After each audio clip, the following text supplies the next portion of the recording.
खरं आज अनेक जणांनी माझ्या वर आलेल्या 1.5-1.5 वर्षापासूनच्या संकटाच्या बाबतीमध्ये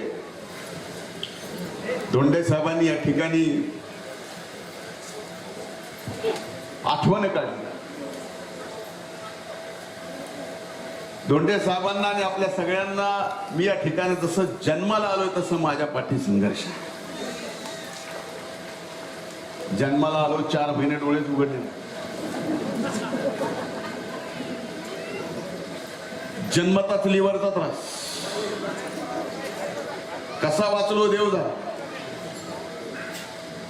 अनेकदा संकट आलं वरून, पण तुमच्या सगळ्याच्या आशीर्वादानं वेळ कधीच आली नाही.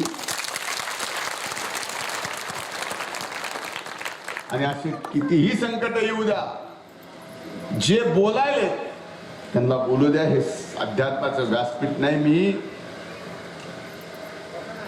त्रिविक्रमानंदजींना पण विनंती केली होती की मी अध्यात्माच्या व्यासपीठावर बोलत नाही, पण महंतांनी आज्ञा केल्यावर ती आज्ञा तोडू नये हे भक्ताचं कर्तव्य.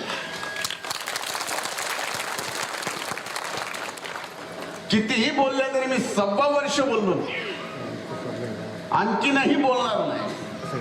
कारण आपल्या गप्प राहण्यामध्ये जर एवढी ताकद आहे, बोलल्यानंतर काय होईल.